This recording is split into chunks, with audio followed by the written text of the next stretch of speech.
Good evening, friends. I'm Raether. I'm a 6-month-old faculty at soan department, which hosts our annual Butler Jones lecture on race and society. This year, our talk has been co-sponsored by the Department of Africana, Gender and Identity Studies. So thank you to AGIS for their support. Before I introduce our distinguished speaker, I would like to share with you a little history of this speaker series. Butler A. Jones graduated from Morehouse College in 1937 on the master's degree at Atlanta University and Ph.D. from NYU.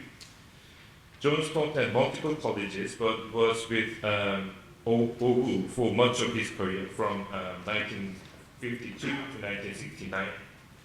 He headed the Sociology department for 8 of those years and would later retire as Professor Emeritus from Cleveland State in 1982. You can read details of his prolific work in your brochures, but to give you a sense of how far-ranging his work was, Jones was a member of 28 professional associations, serving in leadership roles in many of those. This included, among many others, having founded and served as president of the American Association of Black Sociologists, and serving on our National American Sociological Association.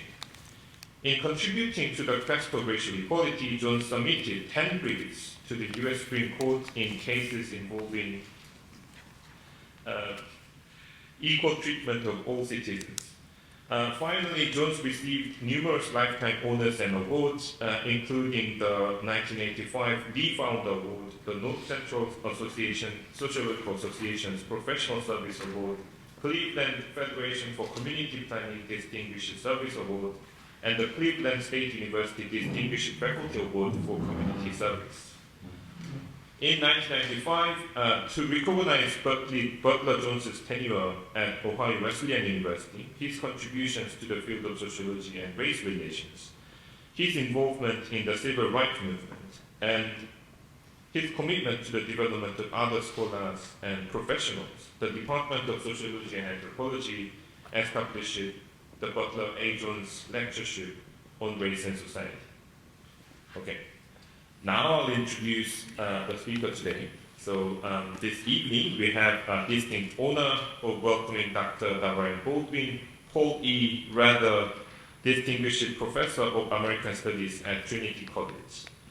Interestingly, much like Butler Jones, Dr. Baldwin is graduate of NYU, and also just like Butler Jones, Dr. Baldwin has consistently collaborated with community partners to advance social justice in and around the communities where universities are hosted. One aspect of Dr. Baldwin's work that I particularly admire is his scholarship dedicated to activism and social change efforts. I encountered his book at the end of my grad schooling period, and I thought to myself, well, this guy must be super smart. Okay, that was the first thing I thought. And I even questioned, why am I doing criminology thing? This is boring. Why not I do the urban sociology? Well, it was actually too late when I had that realization. I was nearly done with my PhD completion and dissertation, and I had already got a job. This is this position. So yeah, that's what I mean. So had he written his book 5 years earlier, maybe, you never know, it could have been profoundly altered my life trajectory. More it has been. Okay. A little bit seriously. Okay? So universities are perceived as places for examining the outside world and offering critiques or critics about the outside world. Rarely do we turn that critical lens inward to examine universities and ourselves. Dr. Baldwin's book beautifully accomplishes this, and I'm confident that this lecture today will encourage us to view our immediate surroundings in a new light. And I believe this talk today will be relevant for everyone, but it will resonate more with the community's members here. I believe I deeply appreciate your presence if you are community members.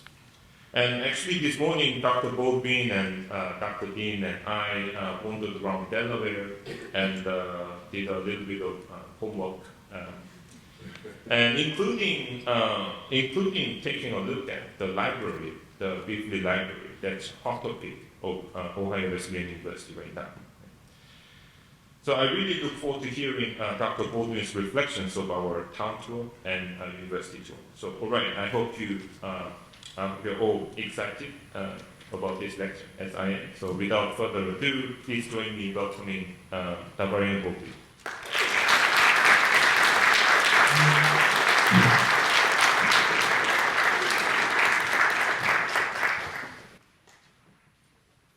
Good evening, everybody. Good evening. Okay, I'm in the Midwest, right? And we have Midwest. Are we polite around there? Okay, I'm from Wisconsin, by the way, so I'm not making fun. So it's really a pleasure to be here this evening with you all, and it is quite an honor to speak on behalf of, in the name of the esteemed Butler A. So before I do that, I want to thank Dr. Bell for making all this possible, helping steward me from Connecticut to Ohio. What a pleasure it is to be here. I want to thank Professor Dean and Hildebrand for the amazing host in a short time. And of course, Professor Kim, we go back to the Northeast, to Massachusetts. We go way back. And so it was great to be here. I also want to shout out, raise your hand if you were at the senior seminar this afternoon. So I want to shout out those students. Thank you for being the wonderful host to be. You can clap for them, it's okay. Okay, y'all lost our manners, huh? Okay. No, we're gonna work on that. Okay. It was a pleasure to be with you students this afternoon and have a great conversation and knowing that it will continue this evening. Dr. Butler A. Jones is really, as Professor Kim pointed out, is such an esteemed leading light to follow behind and to live in his shadow, because if there wasn't Dr. Jones, there would be no one like me. We have quite a bit in common. We both received our Ph.D.s from NYU. He was a leader in the American Association of University Professors. Yes, I am really strong. And I am on the National Council of AUP right now. And he also used his scholarship for public engagement and political activism, offering a brief for the infamous, notorious, famous, however you want to look at it, monograph by Gordon Murdoch, American Dilemma, and also on at least 10, maybe 13 briefs that went to the U.S. Supreme Court. So I'm not claiming to be all that, but he provides a template, a model of what we can be. And I thank him, and I thank you all for honoring him in that spirit. So what are we here for today? What's the discussion we're taking today? I'm gonna use my manners. Y'all lacking. I'm gonna use my manners to put a timer on myself that I know that I can be verbose.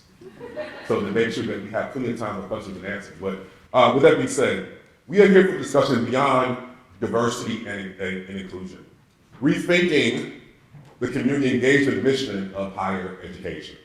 How many of us have heard of DI, JEDI, EDI, however you want to call it, right? Come under extreme critique recently. So we're not here to attack, we're here to rebuild, we're here to expand and think even more broadly. I'm not from Florida, my name's not DeSantis. We want to rebuild here, we want to create, we want to grow. So, DEI. So after the social unrest of 2020, more colleges and universities were pushed to acknowledge the history of their entanglements with various forms of social injustice, slavery in particular. I don't know if I've done research here, but if you are American University, yes, you have some kind of slavery. Have y'all done that work here? Have y'all found that work here? Have y'all found those connections here? Okay, work to do, students, senior theses, projects. What's your relationship to slavery? Yeah? Yes? Yes? Okay, thank you. So, you saw more and more students, activists, residents coming out to do the work to connect higher education's roles to various forms of injustice, slavery in particular. Moving forward, schools continue to come out from their archives to rename buildings and create various kinds of memorials, statues, commissions, or new admissions policies and courses that acknowledge the intimate relationship between their ivory towers and the history of racial injustice. For example, the University of Virginia brought many of these efforts together by sponsoring the National Consortium University Studies Slavery. Anybody ever heard of that consortium? Okay, it's powerful amongst us. Very academics, that's fine. What they also did was that they built a memorial to enslaved laborers that sits centrally in the middle of the campus. So, and as the universities move beyond the era of slavery, which is where we started, the space for these discussions of diversity, equity, and inclusion have primarily happened within the realm of what we call civic or community engagement. Have you heard of that?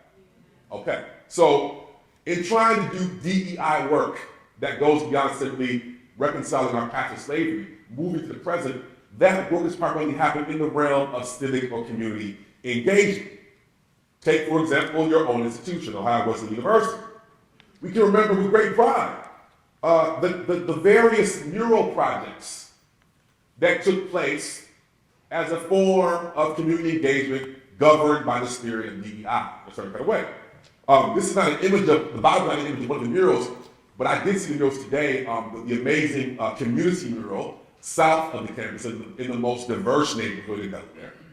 But in 2019, former director of the Art Museum brought artist Brett Cook to Delaware, and he led a series of community conversations, bringing together diverse audiences in ways that led to a series of art murals installed around the community, like the community mural to the south, and then another mural to the north. Name of that space?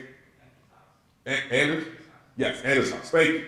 So this is a moment where people came together in ways that we don't always see, in the spirit of diversity, equity, and inclusion. Even if it's not named that, this becomes a mechanism for communication, especially at an institution that is predominantly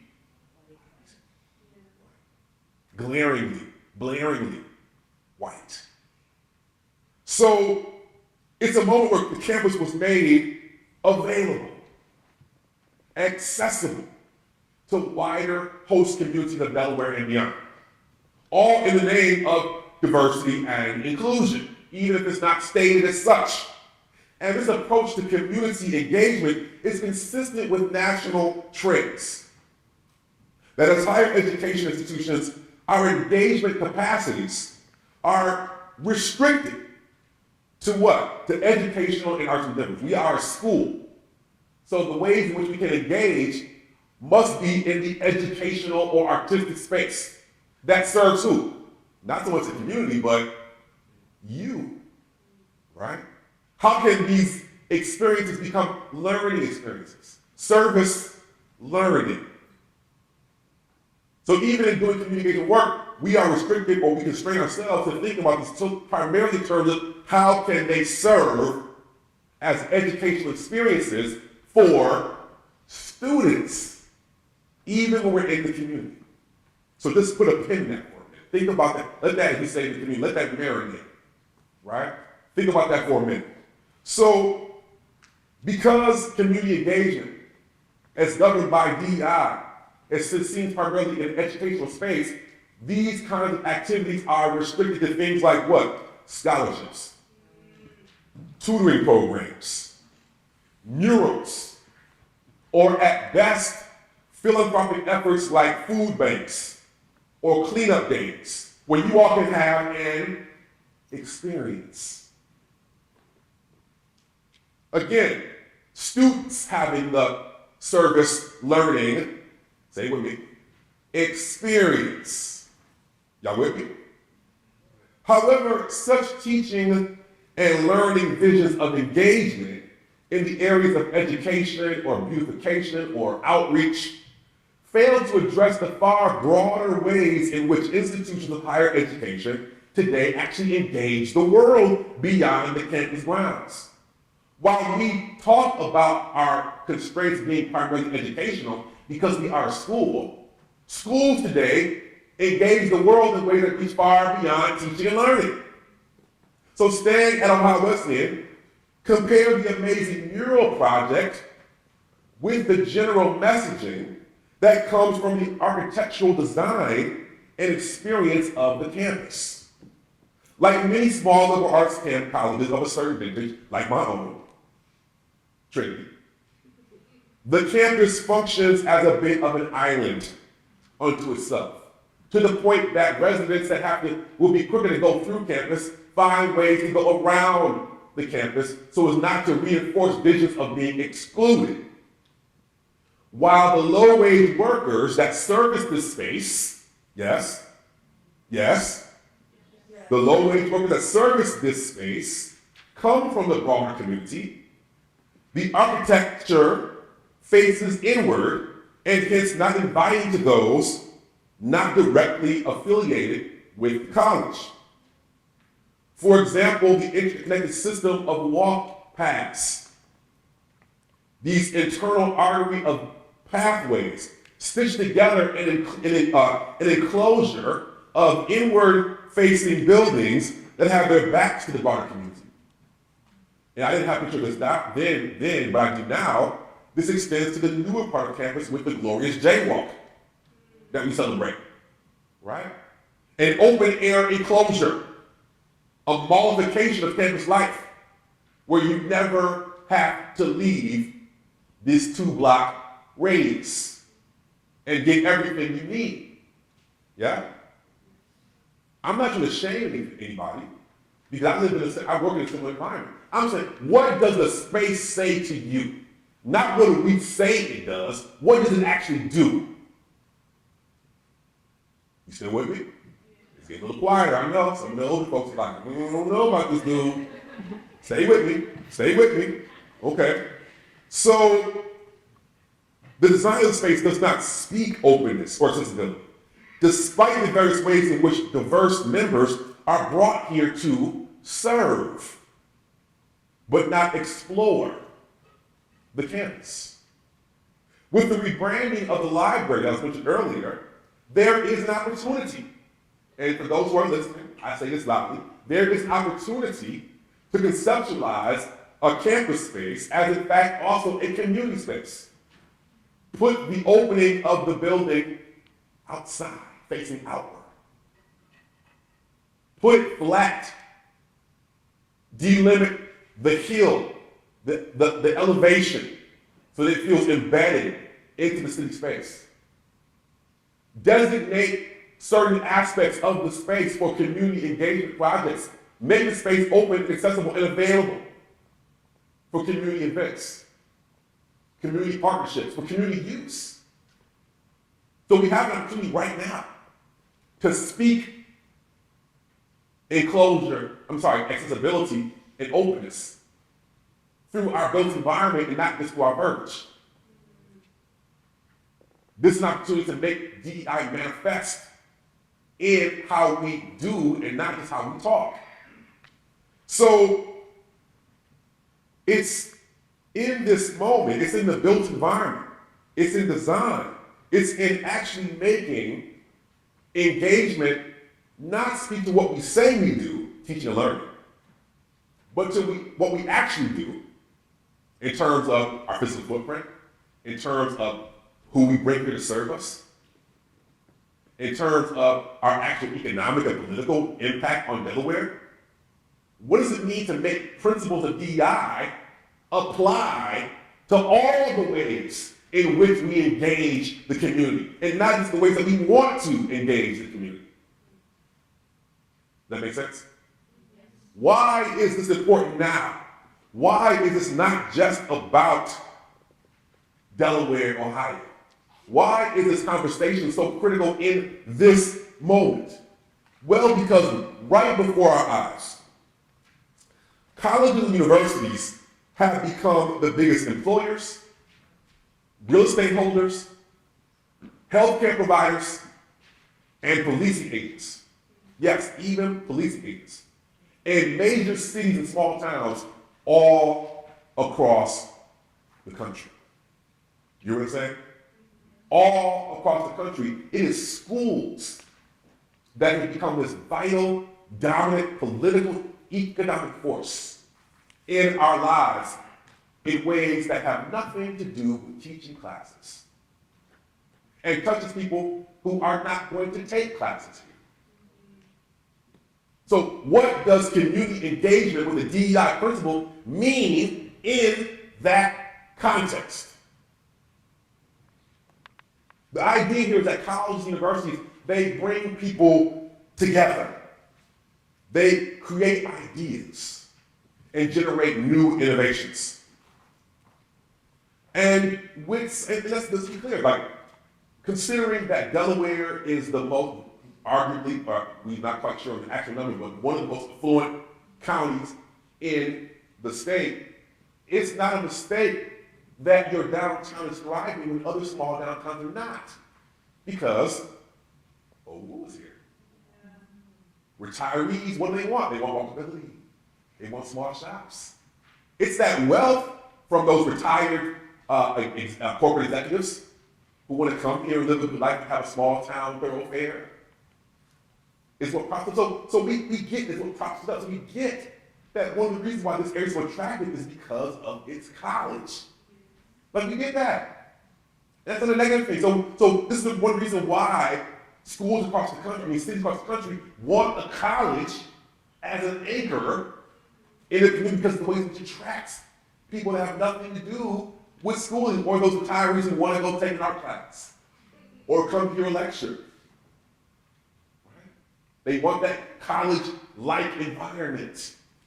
But the point here is that with that appeal, this has put college and universities at the center of the political economy in ways that have nothing to do with the classroom. And I would say that because of that, it gives them a whole set of new responsibilities. That if you're going to espouse the principles of DI, it can't just apply to the scholarships and the naming of buildings. It's got to apply with how you move beyond the campus.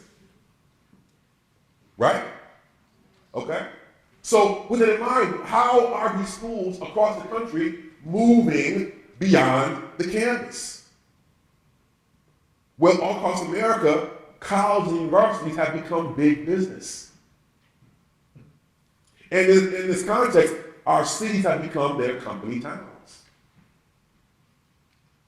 But there is a cost for those living in the shadows of these ivory towers. Hence the title of my book. Campus expansions into communities can raise housing costs and displace residents in the neighborhoods that largely surround campuses. Higher education's broad control over labor can lower wage ceilings and suppress collective bargaining efforts if the community camps are notoriously anti-union. Nonprofit university medical centers, doesn't apply here, but across the country we see this. Nonprofit university medical centers, they emphasize profitable boutique services, right? Plastic surgery, cancer research. Go to Cleveland Circle, not far away. Go to Columbus, it's right in your backyard. They emphasize boutique services, high-profile research, or prioritize student services for healthcare to the detriment of indigent care. And let's be clear, these medical centers receive tax exemptions under the condition that they serve their surrounding communities. Yet they get the opportunity to self-report. So what do you think happens? The work doesn't come up. And instead, because many of the low-wage workers who live in the community that also work at the campus, when they can't pay their market rate medical bills, but they also work for the school, what happens? The school garnishes their checks. Sometimes even pursues liens on their homes because they get their medical services there and they work there. one-stop shop. Instead of making public and visible the kind of services they can provide at a discounted rate for these student, these residents and workers as required by their tax exemption. And then finally, campus police forces or public safety surveil and profile the same residents/workers as they come to campus and live in the surrounding communities, right? Counties, locals, whatever word that you use. And many times there's a stark racial or class disparity between those who are considered to be university affiliates and those who are not. So even if schools like OU don't hold all this power, at different scales, we are witnessing greater swaths of our community being influenced by the growing power of the campus. What does it mean when more aspects of your city life are being influenced by campus life? Whether it be wages, healthcare services, land values, or policing practices. So the question becomes, okay, this is the reality we're facing with today. How the hell did we get here? What happens? I'm gonna put on my historical hat for a minute, right? Like Du Bois would, right? Another great sociologist, historian, literary scholar. How did we get here to this new landscape of engagement? Because let's be clear, this is engagement. But this is the engagement that's not being surveilled or governed by DEI principles. You see what I'm saying? So how did we get here, and how can we rethink our aims for DEI that better align with the ways our schools actually engage with the world? So first, this might seem like ancient history to you all, but I was in college in 1990. But by the 1990s, for me, this is like recent history. Okay, some of you probably maybe not even born yet. I don't know. Wow. Okay. So by the 1990s, we started witnessing a renewed interest in urban life. After decades of urban disinterest and divestment, the grandchildren of suburban sprawl, young professionals and empty nesters who want to retire away from sprawling suburban homogeneity, began powering what was called the Back to the City movement. I was in graduate school in New York in 1995. I see my urban planner shaking their head. Right, yes. The Back to the City movement. I was in New York in 1985 at this very same moment when mental health buildings were being converted into high-end housing. People with mental health challenges were being kicked out of buildings, and those buildings were being converted into high-end housing. When in New York, Rudolph Giuliani, the mayor, America's mayor, that's what I call him, right? America's mayor, was in New York, was kicking people out of ATM vestibules for spending too much time because they were being homeless, and were arresting squeegee men and women, and was engaging in what they call three strikes rule policing, harassing people to clear the ground for a more fluid population as a part of this Back to the City movement. So cities, as we had this growing interest in the city, cities began competing for young professionals. And so here we are in Columbus versus Cleveland versus Dayton versus Detroit versus Chicago. You all want these former suburbanites, you want them to come to your city as compared to the other city. So how are they doing it?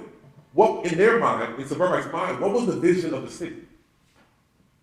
Walkability, fully wired, waterfront,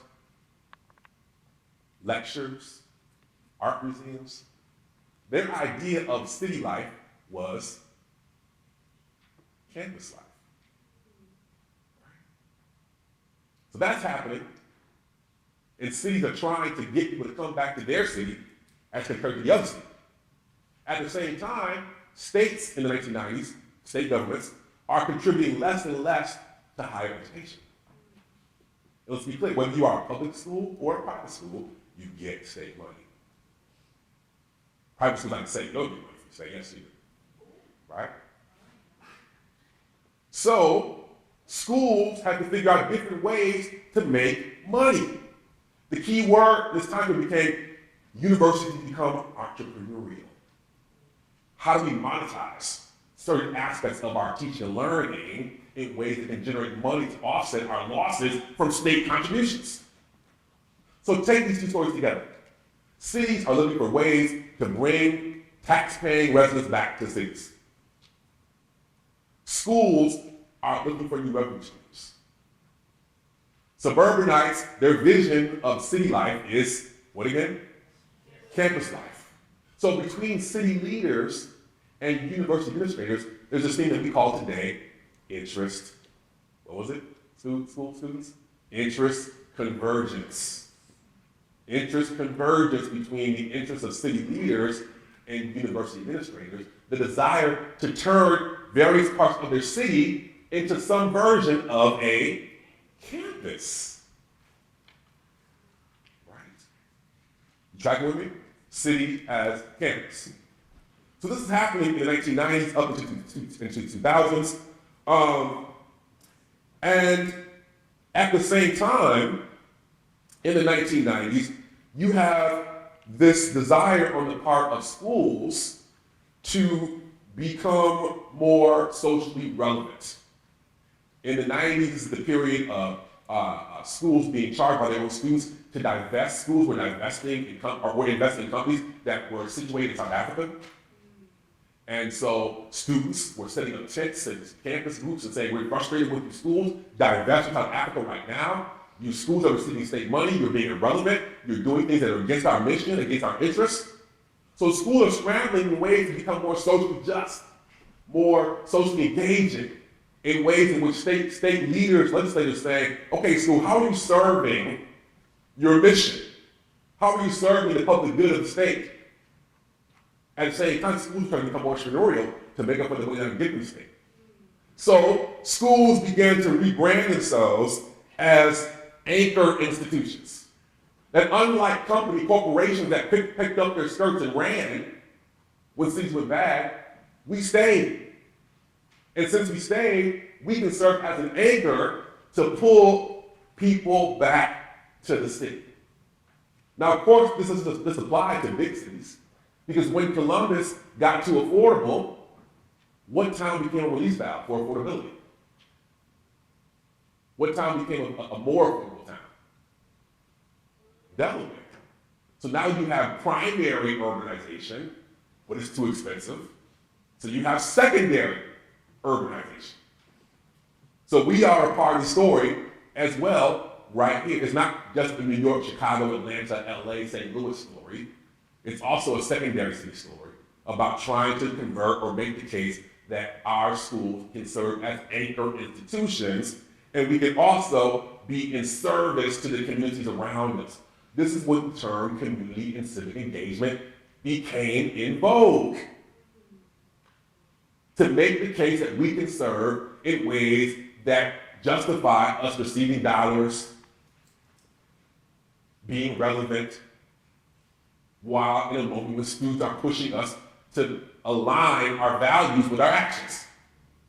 So this is the rise of things like Campus Compact, which is a group of university professors coming together to say, how can we better serve our communities? This is the moment in the rise of an organization called the Coalition of Urban and Metropolitan Universities, doing the same thing. They coined the terms civic engagement, civic education, and community outreach, through things like offering early childhood education, college scholarships, lifelong learning for seniors, to community improvement investments. So for example, to the top, that's the University of Pennsylvania. They became leaders in community and civic engagement. And to the bottom is UChicago, notorious for everything but community engagement, but they made the case as well. Not immune from this story is my own institution of Trinity College. Situated in the heart of Hartford, Connecticut, the capital of Connecticut. For decades, well, at the beginning of Trinity's founding, this is our bicentennial this year. So in 1823, like Hyde Park in Chicago, or Cambridge in Boston, or Harlem in New York, these small liberal arts colleges originally positioned themselves in the outskirts of town. They wanted to be outside the town. They argued that being in the town would be a corrupting influence because of all those, not black people, all those swarthy white ethnics. Right? And politics. So they put themselves outside town. But in the era of urbanization in the early 20th century, what happened? The city washed over these areas. And they became positioned right in the middle of urbanization, particularly urban immigrant communities, the very people they were running from. They was in the thick. Trinity is no different in the middle of the Frog College community. So as urbanization happened, as working class communities surrounded Trinity, they held this that Hartford was a liability. But we can be in the city, but not of the city. It's literally up on a hill. Very similar to OU, right? OU, excuse me. Right? Up on a hill, elevated, distinct, separate. But our architecture is even more stark, pulling from the medieval Gothic architecture of the quadrangle system. We didn't finish this. We only have this part, and it's not closed. But the wall on the back is full on a street called Summit Street, if you don't need any more symbology, right? Up on the hill. You have to pierce a wall just to understand and experience urban life, right? So, for decades, Trinity saw itself as in Hartford but not of Hartford, as enclosed from the community around it. But then, again, when we got to that 1990s period, and everybody's coming back into the city, schools like College of St. John's, the University of Connecticut built a downtown campus. So after all these decades of Trinity being enclosed, during the urban vogue of back to the city, Trinity got caught flat-footed, behind times. It didn't develop down. It was downtown, but it was enclosed. At a moment with school, like, to get money, to be relevant, we got to be engaging in an urban environment, even if it's for our own self-interest, even if it's not benevolent. We got to be in the hood, got to be in the community. So what did Trinity decide to do? It built a downtown campus. Did it build it in the Hispanic community, Puerto Rican community? Did it build it in the West Indian community? No. It built its downtown campus in the central business district, right? But it argued that it was serving the community. But if we read the space, what does the space say? The space says that it's in the central business district, even though there were buildings available in black and brown communities actually serving the community. Being here serves not the community, but serves students and industry. Because students can get internships. At the time, we're all saying schools need to be about career services, right? You got to show how that degree in philosophy or sociology going to get you a job. So putting this downtown campus here, pipeline to insurance companies, because Hartford was the capital, the world capital of insurance companies. Being near the State House, getting an internship with a politician. On top of that, breaking into the advanced certificate market. People that have degrees and are working want to get improvements, want to get raises, so they get an elevated certification. So come to the downtown campus, get a certificate, help you get a raise, do professional development, right? So the point here is that the language of community-specific engagement was used just simply because Trinity was positioned downtown. But it wasn't actually engaging the community. So I'm saying to show you that I don't discriminate. This is my own institution. I'm not here to just pick on owu, right? I'm saying this is a national trend and helping you understand how the language of community engagement can be symbolic and not material. And what are the consequences of that? And how do we push forward into a different path? As I was writing this book, I gave a talk at the University of Winnipeg. And I had some guys that looked like me, but they were much brighter than me, with their arms crossed. I said, oh boy, they're going to be business afterwards, right? They did not like what I'm saying. And they came to me afterwards, they were first in line. They said, Professor Baldwin, have you been here before? And I was like, no. They're like, let me show you something. And indeed, they did. In Canada, because it's always Canada, right? It's always Canada. And they're not perfect. But Winnipeg is in the province of Manitoba, we call states, in the province of Manitoba. The largest indigenous or First Nations community in North America. Their campus is surrounded by what they call New Canadians, we call immigrants, First Nations people, and refugees from Syria and other places. In the 2000s, the University of Winnipeg went through a drastic demographic shift. For decades, they were recruiting the same kind of students that all schools recruit. White, middle class, suburban, full payers that would come into the campus, take their classes, and get the hell out before nightfall. Right? But we're facing the same demographic cliff. In the 2000s, in Canada, those families stopped having kids. But in the same decade, their student population went from 6,000 to 10,000. Wait a minute, so if those people were recruiting and having kids, but our demographic population explodes, what happened? All those First Nations families and those New Canadian families were sending their kids to the downtown campus. But to their credit, they didn't try to just put a square peg in a round hole and just offer the same services, I talked about this earlier, right? That they offered to the traditional middle-class, self-sustaining white student, because they knew these students wouldn't stay. They retrofitted their services, transformed their campus in ways to meet the needs of the conditions under which the new students faced. They leaned into the difference instead of running away from it. What does this mean on the ground? This building here is called the Downtown Commons. It's a university-built residential complex.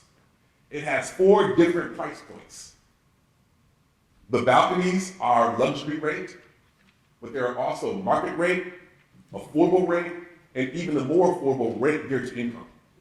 Because they're a university that has significant support from the province, they were, okay, am I talking too long? Am I going too, okay, time? We okay? I got like 8 minutes, right? I think. Okay, let me get on with it. So they got an exemption from the province to make sure that beyond the luxury rate, all the furnishings, the finishings, the design of the 3 other layers of housing would be identical. So when you go into the housing complex, you don't know what kind of housing you're moving. There's no stigma with having a voucher, with having an affordable rate. The only difference is the premium rate units, there are only 13 of them have a voucher. And they help pay for the other rates, the other units. Right? So the interchangeable, it is for both students and city residents.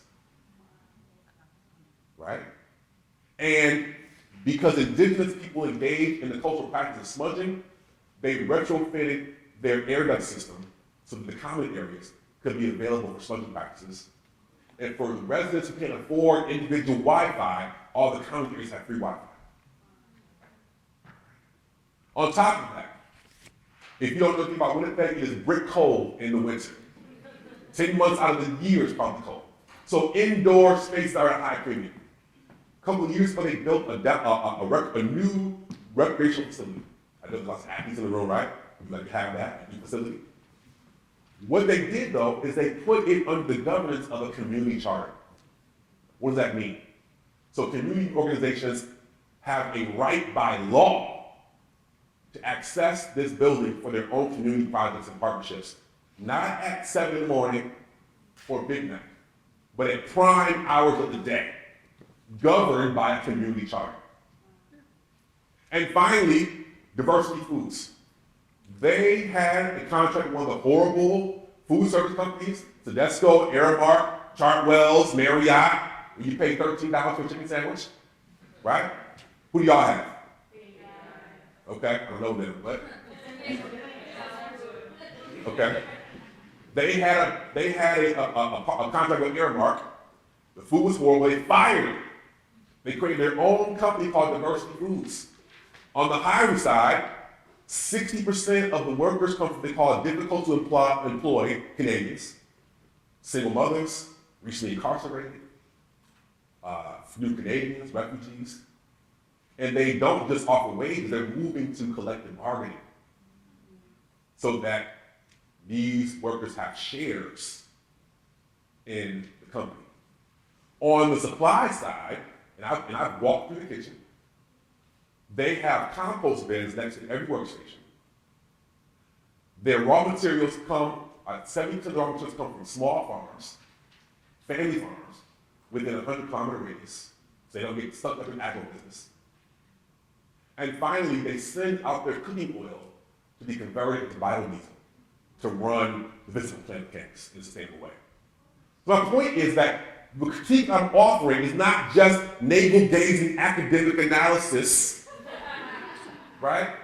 It's grounded in solutions of alternative and different worlds. Another university, hence another city, hence another democracy is possible. Let's be clear, this is not perfect. And in the Q&A, if you want to ask me how it's not perfect, be sure to ask me. But the point here is that different ways of engaging, especially when universities are embedded within our cities, in our communities. The idea that because there's a powerful role in our communities, they have a responsibility that goes beyond teaching and learning. There are models for that, live and direct, and not just theoretical.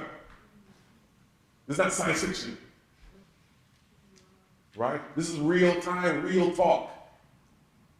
And so with that in mind, this inspired me to engage in a project that I call the Smart Cities Research Lab, to move my work from document sharing, conversations, research, to advocacy. And I'll give you a real story about it. It's my lab started out in most ways most labs do, to have a conversation, to share information. But then when my book came out, a brother from Philadelphia recently got out of prison. He read the book, because I wrote the book in such a way. He's like, bro, this is cute, all this, accessibility, conversation, but we need you. We need you to come to Philly and advocate for us. Use this research to serve better relationships between our community, West Philadelphia, and UPenn and Drexel, and the hospitals. Put this stuff to real work. And with that in mind, the lab was totally retrofitted as not just an information sharing, but an advocacy unit. And so since then, we've engaged in putting together policies and practices that include calls for reparations for universities that had a hand in slavery, Jim Crow, urban renewal. We call for, if you don't know, all universities are property tax exempt, which raises property values for all entities around it. So we call for campaigns for pilots, payments in lieu of taxes that will go from the university to the community. We call for land reassessment because campus land is property tax exempt under the guise that it provides, it serves educational purposes. And yet we know that a growing portion of what happens on campus is not educational. It's profit generated, working with Pfizer or Moderna or Google or Bombardier or Microsoft or some other med tech company, these contracts, because they know to be on a campus does what? It reduces their overhead costs because they got to pay for property.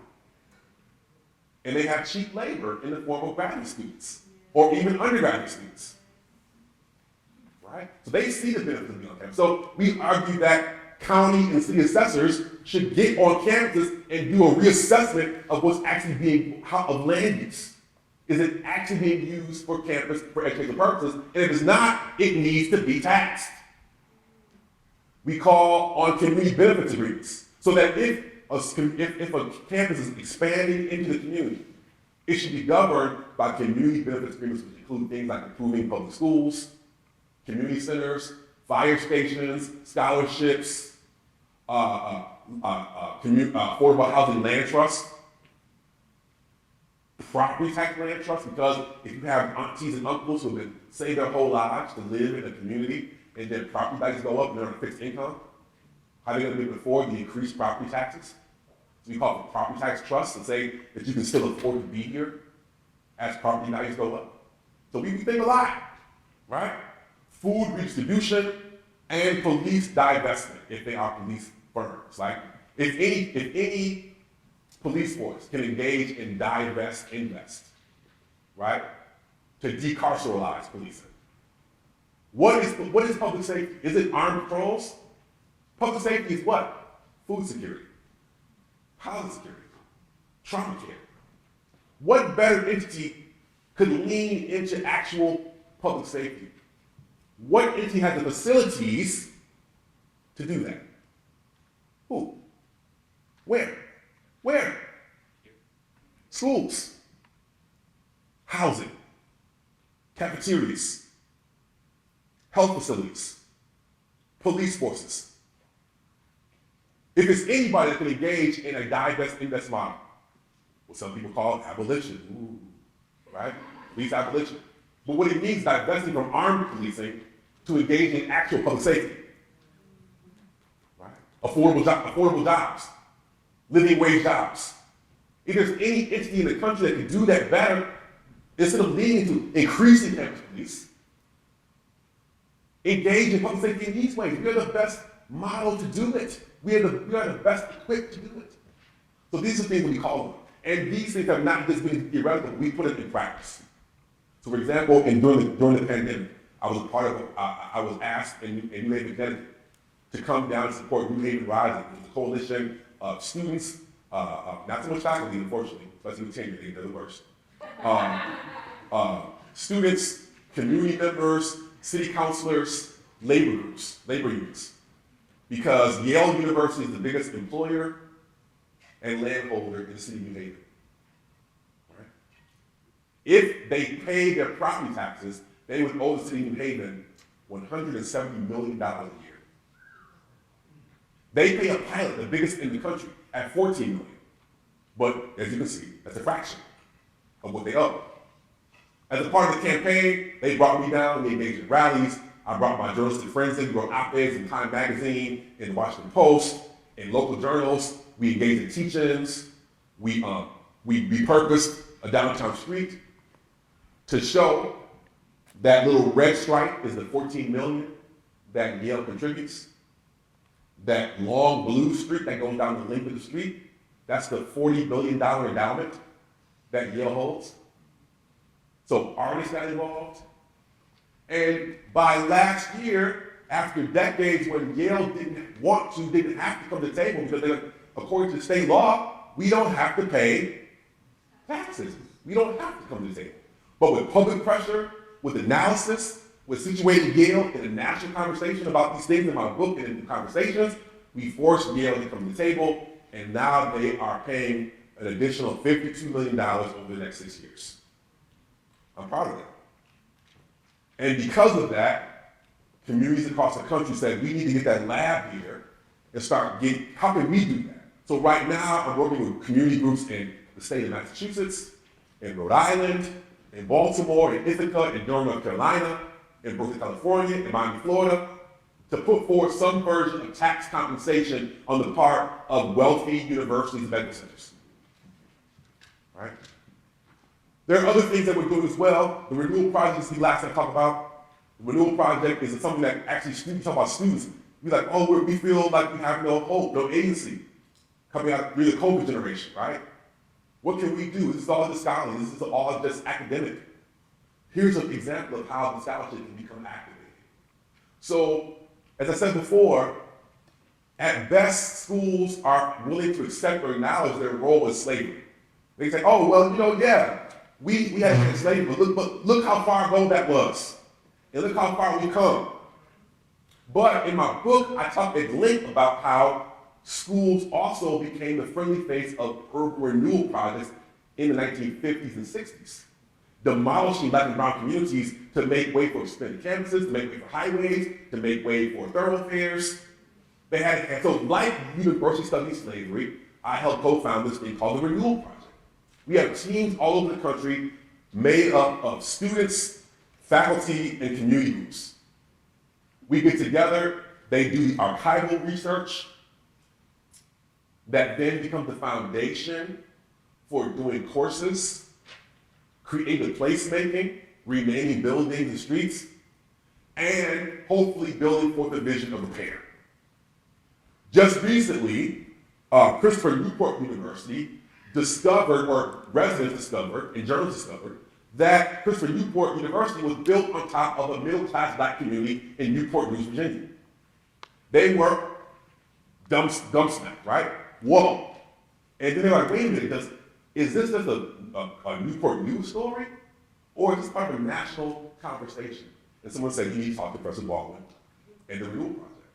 And so we worked with them, we situated this story within, within a national context. We helped them consult with them on stories that were in ProPublica. There was one in Essence Magazine. Then I was featured in a 30-minute documentary called Uprooted. And then Congresswoman Dolores McQuinn in Virginia got hold of this. Now she's put together a special commission that will study this and push forward a policy and plan that will seek reparations for the family members that were aggrieved by this history of displacement. So this is what scholarship can do. This is what scholarship can do. I don't have time to talk about that, but the point being is that all around us, colleges, universities, and medical centers, where you sit right now, have this powerful hold and impact on our lives in ways that have nothing to do with teaching. And we're learning, but not the learning you think.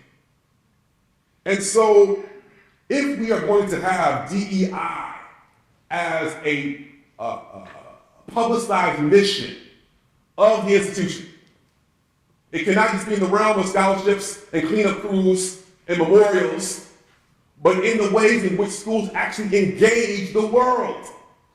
But because of that, if we actually put our DEI principles in alignment with how we engage the world, we are on the precipice of building an amazing democratic future. Because colleges and universities, again, are the biggest employers, real estate holders, healthcare providers, and police agents. You get told that you'll come here and then you'll go into the real world. Well, the real world is right here and now. These entities are dictating the wage ceilings for whole communities, the land values for whole communities, the health standards for whole communities, the policing practices for whole communities, the governing strategies for whole communities. When developers come into Hyde Park, they told me, when we want to develop something in Hyde Park in Chicago, the first place we go is not to the State House, to the City House. The first place we go is to the administration building in Chicago, because they run the South Side. Right? So it's schools that have this role while they tell you what? Just teach classes. It's schools that run this thing while politicians say, oh, give up on higher education. It's bankrupt. It's useless. They're teaching you how to be woke. They're teaching you basketball. While they tell you that, what are they doing? Gaining greater control over higher education in Florida, in Texas, in Missouri, in Virginia, in Ohio. Eliminating sociology programs. Gaining control because they see what we don't see, what we're failing to see. That schools are at the fulcrum of the political economy today. And so while you give up on schools, they see the value of schools. I say don't give up. Don't stop. Because schools are not just the training ground for the future, but they are the staging ground for our lives right now. Thank you.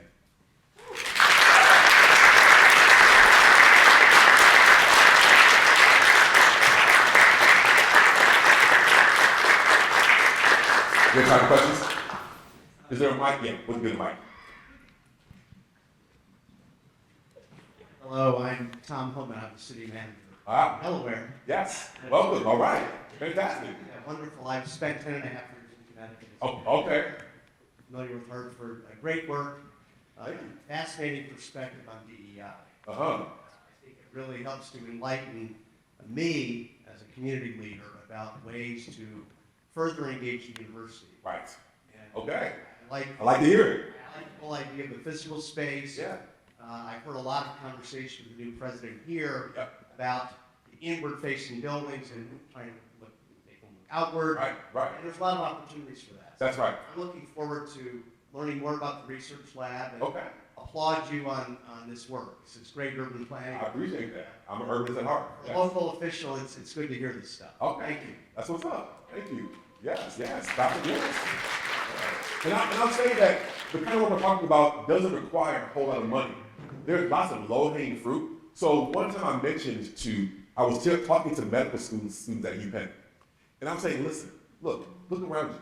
You have cafeterias that throw away tons of food every day to meet health safety regulations.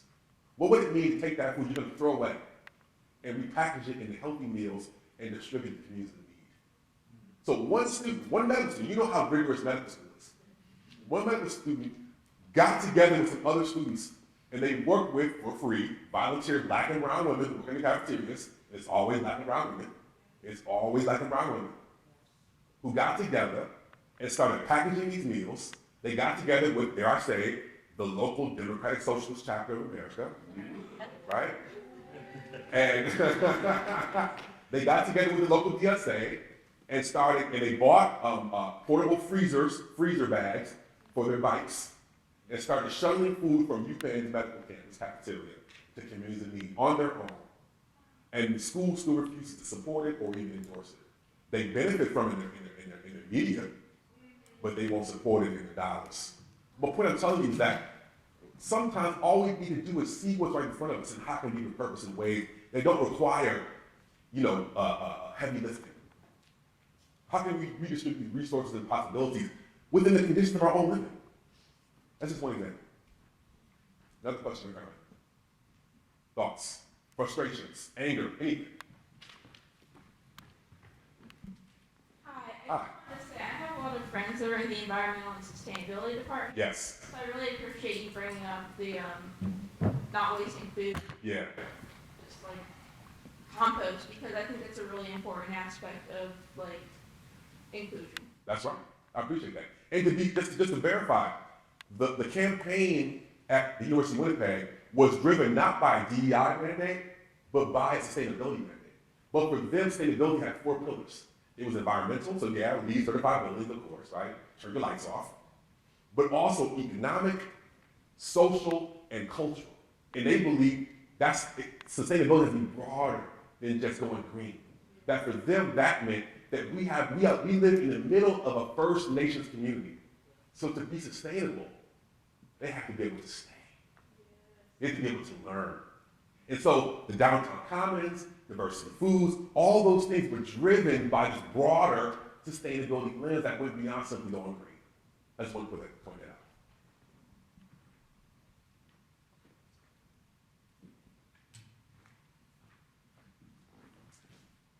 I know you mentioned the pilot programs to get some of these schools and universities to pay a fraction of their taxes. Yeah, fraction.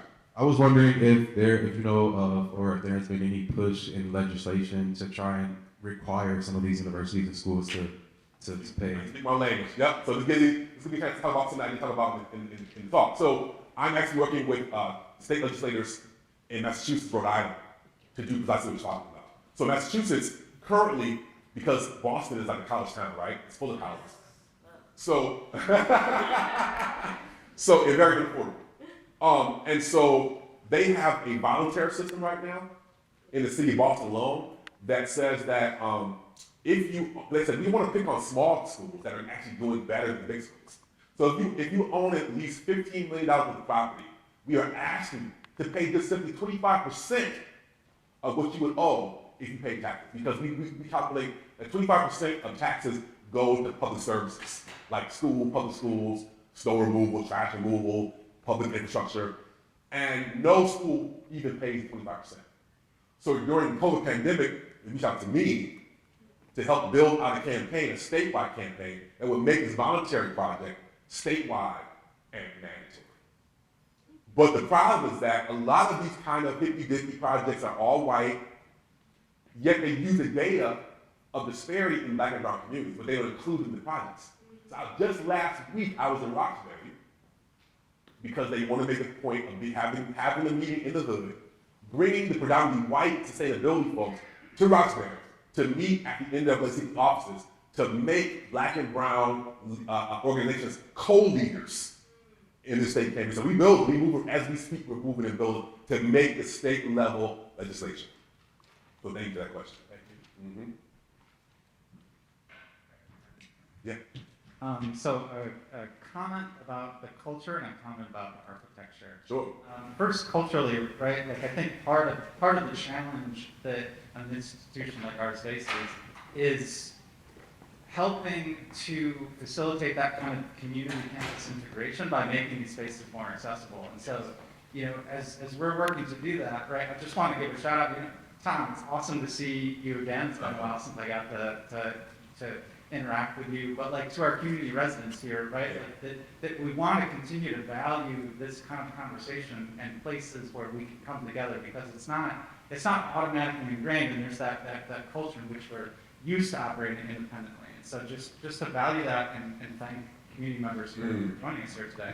Architecturally, so today, while we've been having some of our sessions, I don't know what all parts of campus got these invitations, but at least among faculty, if not others, we got invitations to planning sessions with architects and with administration for the new library space, right? So literally, while you're here talking with us about this, right, we're being invited to like envision the future of the architecture of our campus. And while it's terrible that we lost our library, it's awesome that we get to start to re-envision how our campus can be a better space, and at least, you know, so immediately for us faculty, right, we are in these meetings next week where we can make these kinds of contributions and say, yes, we want our campus to look like this. And I'm not sure at this stage in how much, you know, to what degree students are involved in that process, but like if you're not invited, like use your voice and find ways to make the kinds of arguments that we're making here to think about this. Because, right, this is, at a liberal arts college, we want you guys putting this into practice. Like, if we're not inviting your voice, like, make your voice be heard. But I having personally talked with President Vandenberg, right, I know he's open to this. I know he's excited about this kind of thing. But it doesn't always mean things come to fruition unless we get everybody on board. So, you know, we have work to do to continue to think about envisioning that space as one that could really integrate the community in a meaningful way and welcome the community into the campus space more.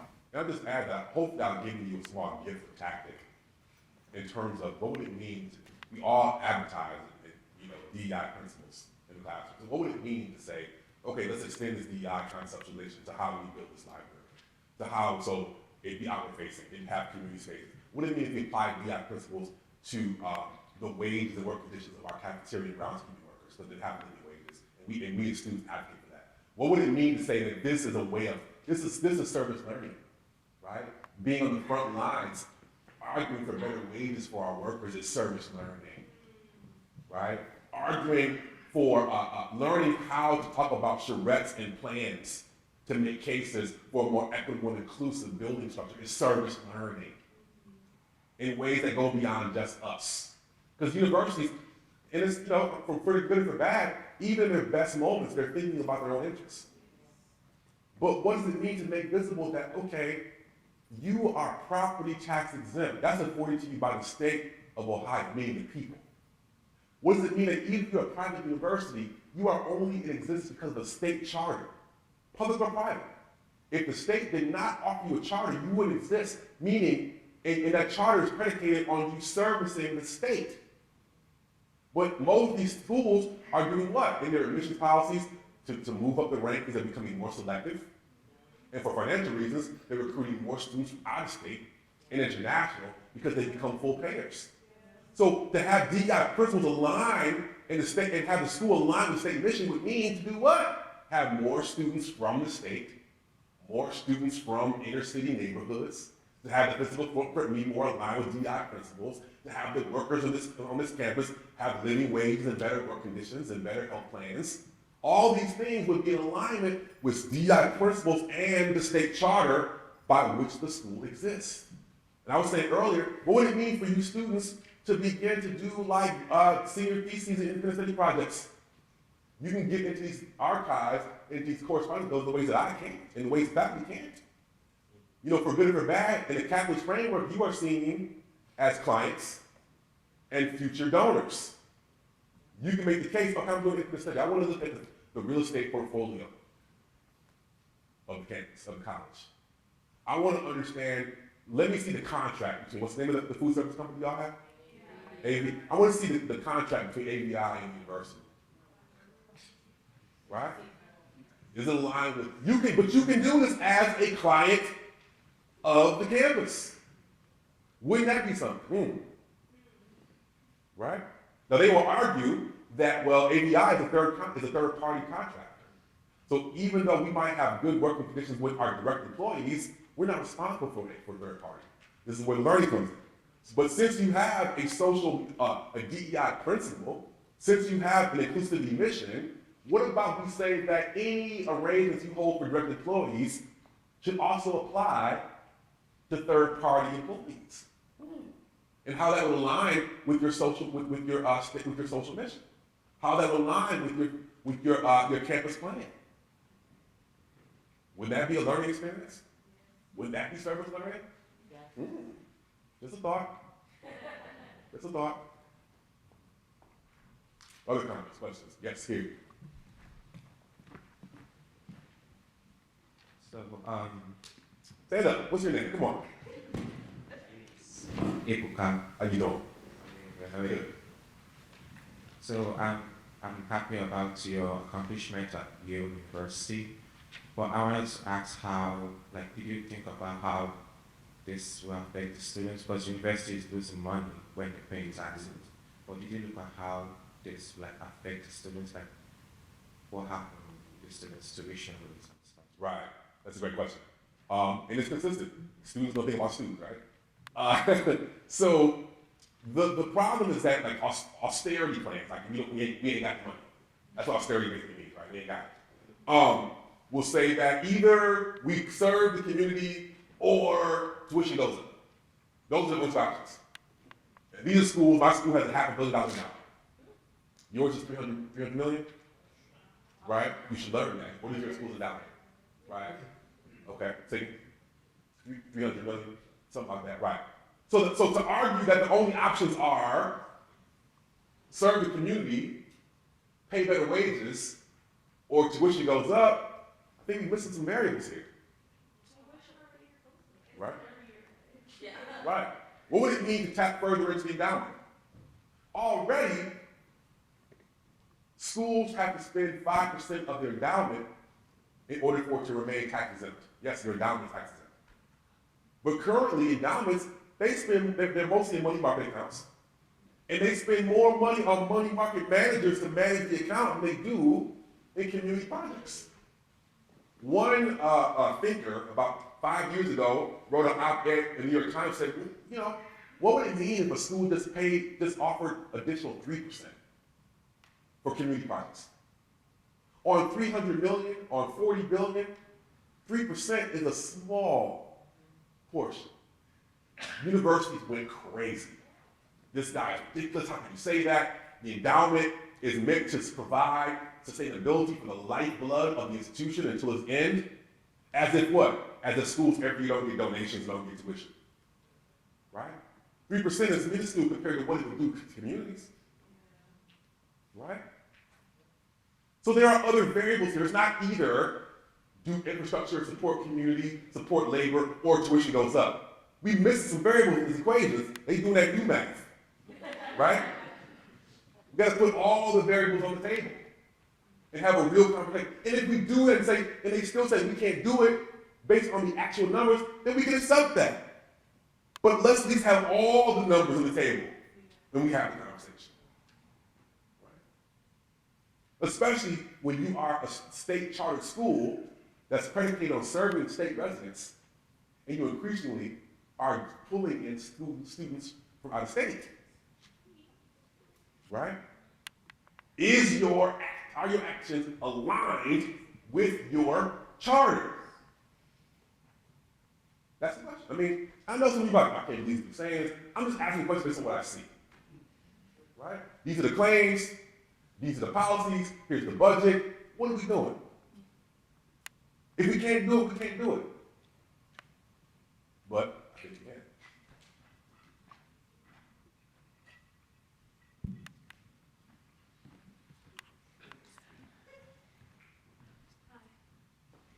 Hello. Hi. So I'm a senior. I'm Yes. going to be graduating, leaving. Yes. Uh, I'm the urban planning program. yes, exactly. Yay. Congratulations. Thank you. Yeah. Okay. So my question is, you know, we are about to become alumni. We're about to become, you know. Another leverage point. Yes. Yes. Already starting. Oh yeah. There it is. $20.24. Anyways, so. Now you're a shareholder. Yes. So as, you know, when we donate, we're able to donate to specific institutions, specific departments. Like Yes. I donated my senior gift to the majors that I'm in. Uh-huh. As, you know, future stakeholders, future, you know, people who donate money to this institution, how can we as Oh yeah. student, or people who are no longer students still expect the same, hold the university to the same standards as a student would? How can we still? Sometimes you have more power because they want your money. Yeah. So yeah. How can we, or what's your advice to Yeah. maintain that standard as we're no longer students and we're about to lose this power of So- no so- longer being on the inside? So even if you don't directly donate, you can steer capital campaigns as an alum in a way you can't do as a student. So for example, when I've talked to universities, and some of them hate me, I get it, that's fine. Even though I love universities, they will tell me or tell people that, well, we would donate to this, but the endowment is restricted. You hear it all the time, right? But what they don't tell you is that those restrictions are set by the kinds of asks that the institution makes. So if you ask for a new sports complex and someone gives you money, then it's restricted for the sports complex. But if you widen your scope of the things you ask for, then you can widen the scope of the things you get. So the direction of restricted is set. It's not some amorphous, natural, scientific thing. It's people-driven. You can direct restriction or direct campaigns to different things. So as an alum, you can say, okay, yes, fine, build that sports complex. We want to have a campaign that says at least 20% of the campaign goes to community partnership partners. And as alums, you can organize alums across the country and start, and everywhere the university turns for money, they start doing the same thing over and over again, they're going to have to respond. That's one strategy. But there are others.